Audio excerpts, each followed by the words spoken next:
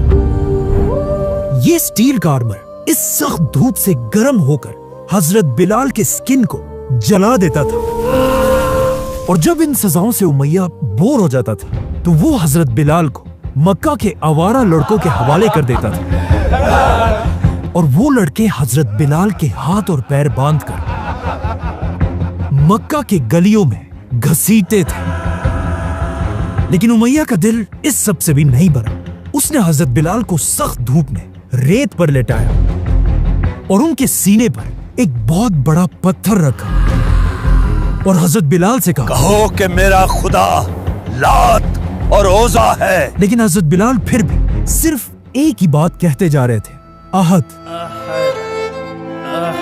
जिससे उमैया को और भी गुस्सा आया और उसने हजरत बिलाल के ऊपर एक दूसरा बड़ा पत्थर रखा और बिलाल से फिर कहा, कहो कि मेरा खुदा लात और ओज़ा है। लेकिन हजरत बिलाल ने नहीं कहा और उमैया ने उन पर तीसरा बड़ा पत्थर भी रखा और हजरत बिलाल रज़ियल्लाहु अन्हु बेहोश हो गए।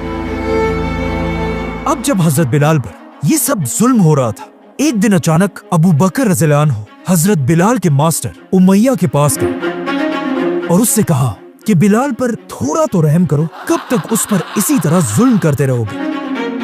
तो उमैया ने गुस्से से अबू बकर रज़ियल्लाहु अन्हु को कहा कि अगर तुम्हें इतना ही इस बिलाल पर रहम आ रहा है तो फिर तुम इसे मुझसे खरीद क्यों नहीं लेते। तो अबू बकर रज़ियल्लाहु अन्हु ने उमैया को देखा और कहा, बोलो क्या कीमत चाहिए तुम्हें बिलाल की। उस वक्त अबू बकर रज़ियल्लाहु अन्हु का मक्का में बहुत बड़ा बिजनेस था और अबू बकर रज़ियल्लाहु अन्हु को पता था कि ये उमैया जो भी कीमत बोले मैं उसे अदा करने के लिए तैयार हूं। ये सुनकर उमैया ने कहा, अच्छा तो ऐसी बात है। उमैया ने जानबूझकर बिलाल की कीमत बाकी गुलामों से बहुत ऊपर लगाई ताकि ये कीमत सुनकर अबू बकर पीछे हट जाए, लेकिन ऐसा नहीं हुआ। अबू बकर रज़ियल्लाहु अन्हु ने बिलाल को उमैया की मुंह मांगी कीमत पर खरीद लिया। जैसे ही हजरत अबू बकर ने उमैया को सारे पैसे दे दिए, उमैया ने हंसकर उनसे कहा कि इस बिलाल के लिए अगर तुम मुझे बहुत कम पैसे भी दे देते तो मैं इसे बेच देता। लेकिन अबू बकर रज़ियल्लाहु अन्हु ने उन्हें जवाब दिया कि अगर बिलाल के लिए तुम मुझसे 100 दिनार भी मांगते तो मैं बगैर सोचे तुम्हें दे देता। और हजरत बिलाल को खरीदते अबू बकर रज़ियल्लाहु अन्हु ने उन्हें आजाद कर दिया। हजरत बिलाल पैदा होने से अब तक मक्का में एक गुलाम थे, लेकिन अब आजाद होने के बाद बिलाल रज़ियल्लाहु अन्हु पहली बार एक आजाद इंसान की तरह मुसलमानों की मीटिंग्स में आप सल्लल्लाहु अलैहि वसल्लम के साथ बैठने लगे। हजरत बिलाल और बाकी गुलामों को आप सल्लल्लाहु अलैहि वसल्लम की महफिलों में बिल्कुल आम लोगों की तरह ट्रीट किया जाता था और इन गुलामों को इतनी इज्जत मिलते देखकर मक्का के सरदार अंदर से जल रहे थे। यहाँ तक कि एक दिन उन्होंने आप सल्लल्लाहु अलैहि वसल्लम से कहा कि अब हम आपसे तभी मिलेंगे जब आप इन काले और कमतर गुलामों को अपने आप से दूर रखेंगे। लेकिन मक्का वालों की इसी रेसिज्म और गुरूर को तोड़ने के लिए कुरान की सूरह कहफ की आयत नाजिल हुई। ए मोहम्मद, अपने आप को इन्हीं लोगों के साथ रखना जो हर वक्त सुबह शाम अपने रब को पुकारते हैं। खबरदार, तेरी निगाहें इनसे ना हटने पाए, और देख, उसका कहना ना मानना जिसका दिल हमने अपनी याद से रोक दिया है। इसीलिए आप सल्लल्लाहु अलैहि वसल्लम भी मक्का के सरदारों से ज्यादा इन कमजोर मुसलमानों को इज्जत दिया करते थे। आहिस्ता आहिस्ता मक्का वालों का जुल्म और भी बढ़ता गया, और अब वो सिर्फ कमजोर मुसलमानों पर नहीं बल्कि इवन रसूलुल्लाह सल्लल्लाहु अलैहि वसल्लम को भी मारने की प्लानिंग करने लगे। तो अब मक्का में रहना और इम्पॉसिबल था, और आप सल्लल्लाहु अलैहि वसल्लम के हुक्म से मुसलमान मक्का को छोड़कर मदीना की तरफ हिजरत करने लगे, और हजरत बिलाल भी मक्का को छोड़कर मदीना पहुंचे। जैसे ही मुसलमान मदीना पहुंचे, मुसलमानों ने सबसे पहला काम यह किया कि उन्होंने आप सल्लल्लाहु अलैहि वसल्लम के हुक्म से मदीना में मस्जिद नबवी बनाई। जैसे ही मस्जिद कंप्लीट हुई, यहां पर एक बहुत बड़ा मसला था कि अब मदीना के इन नए मुसलमानों को हर दिन 5 वक्त की नमाज के लिए कैसे बुलाया जाएगा। अल्लाहु अकबर। कुछ लोगों ने कहा हम यहाँ एक आग जलाकर लोगों को नमाज के लिए बुलाते हैं। कुछ लोगों ने कहा नहीं, हम क्रिश्चियंस की तरह बेल बजाकर लोगों को बुलाते हैं। और जब मुसलमान इन्हीं डिस्कशंस में थे, अचानक उनके पास एक सहाबी आए और आप सल्लल्लाहु अलैहि वसल्लम को अपना ख्वाब बताया कि मैंने कल रात एक ख्वाब देखा जिसमें एक शख्स घंटी बजाकर लोगों को बुला रहा था। मैं ख्वाब में इस शख्स के पास गया और मैंने उसे कहा ये घंटी मुझे बेच दो। उसने मुझसे पूछा तुम इस घंटी का क्या करोगे? तो मैंने उस आदमी से कहा कि मैं ये घंटी बजाकर लोगों को नमाज के लिए बुलाऊंगा। लेकिन उस आदमी ने मुझे कहा नहीं, क्या मैं तुम्हें इससे भी अच्छा तरीका ना बताऊं? और फिर उस आदमी ने मुझे ये वर्ड सिखाए। इस आदमी का ख्वाब सुनकर साथ बैठे उमर रज़ियल्लाहु अन्हु ने भी कहा कि मैंने भी सेम ख्वाब देखा है। अब ये तो जाहिर था कि ये ख्वाब अल्लाह की तरफ से था, लेकिन अब क्वेश्चन ये था, इन सारे सहाबा में कौन इस्लाम की पहली अजान देगा? तो आप सल्लल्लाहु अलैहि वसल्लम ने उस सहाबी को हुक्म दिया कि जाओ और बिलाल को अपने ख्वाब के अल्फाज सिखाओ, क्योंकि बिलाल की आवाज बहुत ऊंची और खूबसूरत भी है। जिसके बाद हजरत बिलाल मस्जिद नबवी में खड़े हुए और इस्लाम की पहली अजान दी। आज पूरी दुनिया में ऐसा एक सेकंड भी नहीं गुजरता कि जब कहीं ना कहीं अजान दी जा रही हो। मदीना हिजरत करने के बाद मक्का से आने वाले सहाबा मदीना के लोगों को एक एक जुल्म के बारे में बताते थे जो मक्का के लोगों ने इन मुसलमानों पर किए थे, जिससे मदीना के अंसार का गुस्सा मक्का वालों के लिए बढ़ता जाता था। स्पेशली बिलाल रज़ियल्लाहु अन्हु की स्टोरी सुनकर मदीना के जवान उमैया बिन खल्फ से नफरत करने लगे थे, और आखिर कुछ ही अरसे बाद उन्हें उमैया से बदला लेने का मौका मिला। जंगे बदर, जिसमें 313 मुसलमानों की 1000 काफिरों से जंग थी, और मुसलमान अपने से 3 गुना बड़ी फौज थी। ये जंग जीत गए। जैसे ही जंग खत्म हुई, हजरत बिलाल का पुराना मास्टर उमैया बिन खल्फ भी कैदियों में पकड़ा गया। जैसे ही हजरत बिलाल ने उमैया को देखा, उन्होंने अपने मदीना के भाइयों से कहा कि वो रहा उमैया, ये वही है जो मक्का में मुझ पर जुल्म किया करता था। आज या ये जिंदा रहेगा या मैं। और ये सारे सहाबा उमैया के पीछे भागने लगे, और उमैया भी इन्हें देखकर फुल स्पीड भागने लगे। अब यहाँ उमैया के बारे में कहा जाता है कि वो जालिम होने के साथ साथ बहुत मोटा भी था। इसीलिए थोड़ी ही देर में हजरत बिलाल और उनके दोस्तों ने उमैया को घेर लिया। लेकिन यहाँ एक और सहाबी अब्दुर्रहमान बिन औफ ने कहा कि उमैया हमारा कैदी है, इसे मत मारो। लेकिन हजरत बिलाल और उनके मदीना के भाइयों का उमैया पर इतना गुस्सा था कि उन्होंने उमैया को मार डाला। इस तरह हजरत बिलाल ने उमैया के सारे जुल्मों का बदला लिया, और इसके बाद हर जंग में, ओहद, खंदक, खैबर जैसी जंगों में भी हमेशा हजरत बिलाल आप सल्लल्लाहु अलैहि वसल्लम के साथ खड़े रहे। बल्कि आप सल्लल्लाहु अलैहि वसल्लम ने हजरत बिलाल को अपना पर्सनल सेक्रेटरी भी बनाया।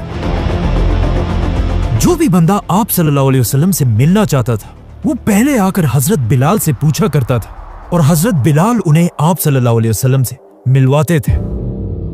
आखिर मदीना में 8 साल रहने के बाद वो दिन आया जिसका सबको बेसब्री से इंतजार था, फतह मक्का।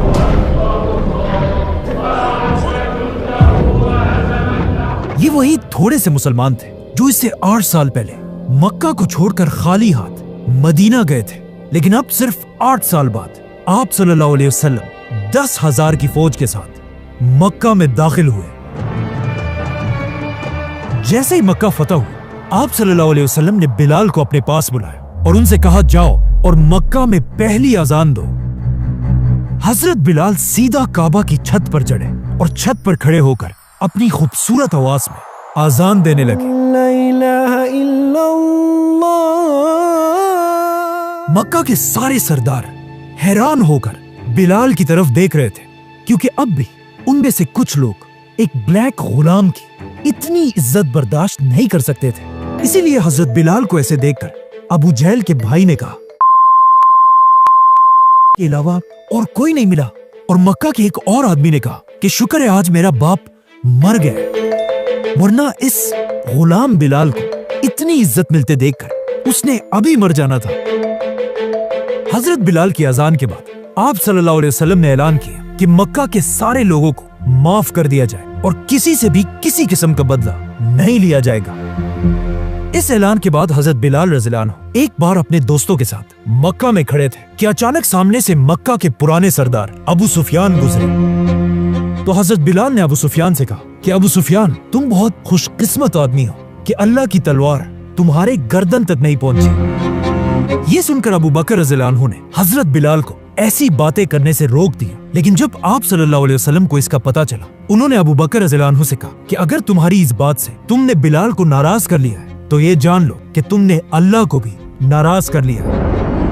ये सुनते ही हजरत अबू बकर सीधा बिलाल रज़ियल्लाहु अन्हु के पास गए और उनसे अपनी की हुई बातों पर माफी मांगी। इसके अलावा एक दिन आप सल्लल्लाहु अलैहि वसल्लम ने यह भी फरमाया कि मैंने बिलाल के कदमों की आवाज जन्नत में भी सुनी है, और पूरी दुनिया से रेसिज्म हमेशा के लिए खत्म करने के लिए आप सल्लल्लाहु अलैहि वसल्लम ने अपने खुतबे में कहा कि किसी गोरे को किसी काले पर और किसी काले को किसी गोरे पर कोई बर्तरी नहीं। जिसके कुछ ही अरसे बाद आप सल्लल्लाहु अलैहि वसल्लम बीमार पड़ गए और आहिस्ता आहिस्ता उनकी बीमारी बढ़ती गई।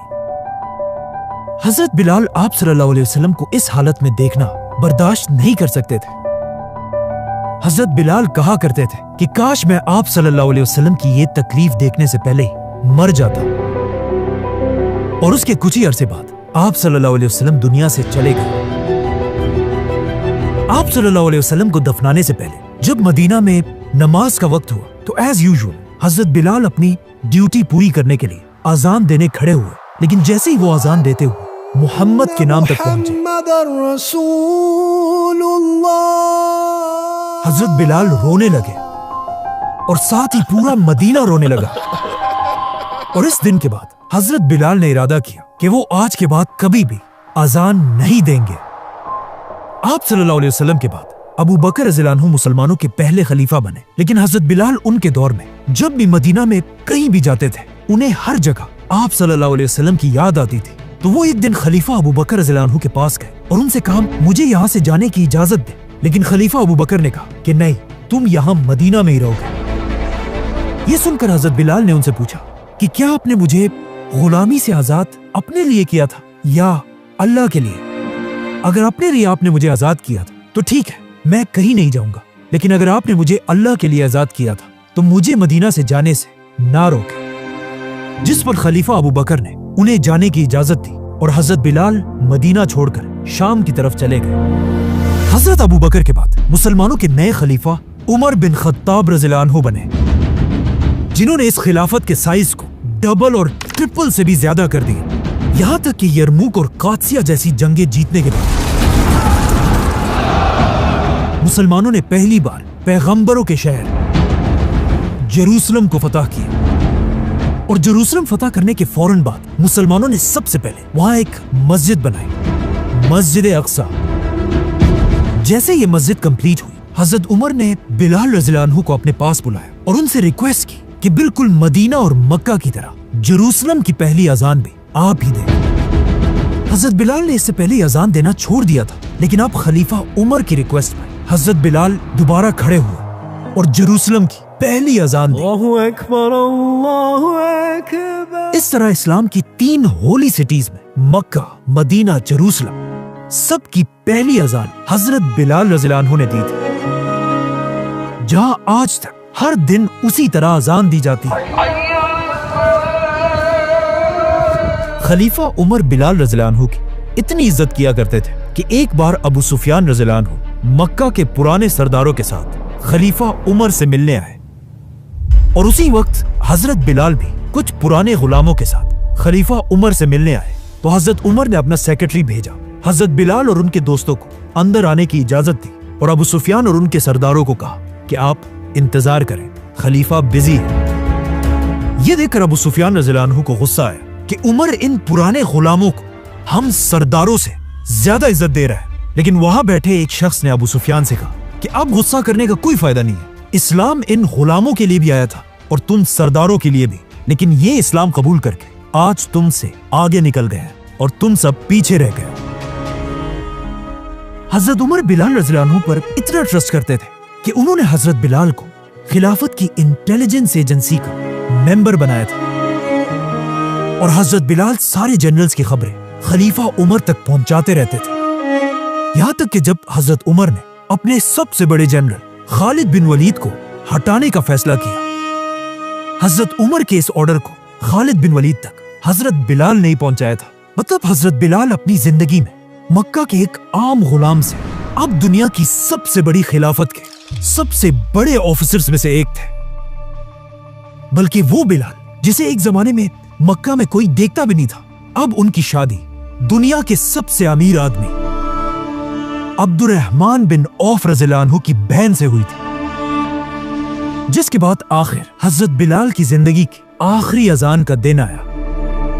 जब हजरत बिलाल शाम में रह रहे थे, एक रात उन्होंने ख्वाब देखा जिसमें आप सल्लल्लाहु अलैहि वसल्लम उनके पास आए और हजरत बिलाल से कहा कि बिलाल तुम्हें क्या हो गया, तुम अब हमारे पास क्यों नहीं आते।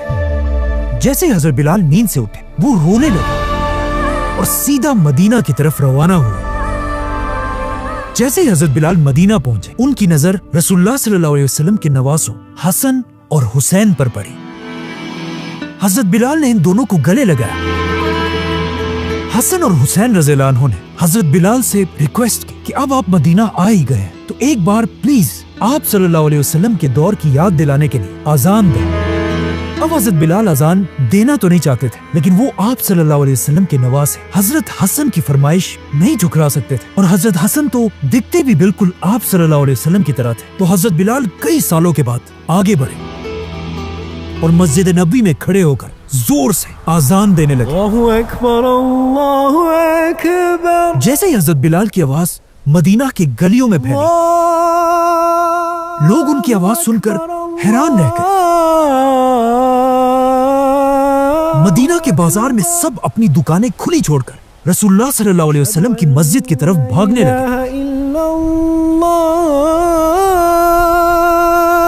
और हजरत बिलाल की आवाज सुनकर सबको आप सल्लल्लाहु अलैहि वसल्लम और उन सारे सहाबा की याद आ रही थी जो अब दुनिया से चले गए थे। लेकिन जैसे ही एक बार फिर हजरत बिलाल अजान में मुहम्मद के नाम तक पहुंचे, हजरत बिलाल की आवाज बिल्कुल रुक गई और वो रोने लगे और उनके साथ पूरा मदीना भी जोर जोर से रोने लगा।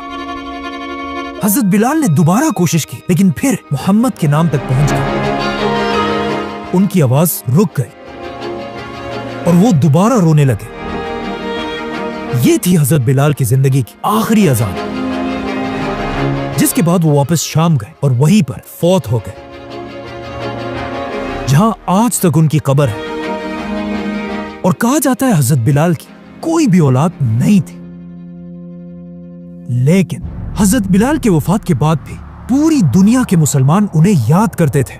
यहाँ तक कि अफ्रीका में हजरत बिलाल इतना फेमस हो चुके थे कि आने वाले अफ्रीका के हर मुसलमान बादशाह ये कोशिश करते थे कि किसी तरह वो अपना ताल्लुक हजरत बिलाल के साथ जोड़े। आज पूरी दुनिया जिस आदमी को इंसानों की तारीख का सबसे अमीर आदमी समझती है, वो है मानसा मूसा। उसकी दौलत आज $500 बिलियन बनती है, इवन इलॉन मस्क से भी ज्यादा। Generally describing what वो मानसा मूसा भी अपने आप को हजरत बिलाल रज़ियल्लाहु अन्हु की औलाद कहता था। अब ये सच है कि नहीं ये तो नहीं पता, लेकिन ये बात क्लियर है कि वो बिलाल जो एक जमाने में मक्का का आम गुलाम था, आगे जाकर दुनिया का सबसे अमीर आदमी, उसी बिलाल की औलाद होने पर फख्र करता था। Subscribe.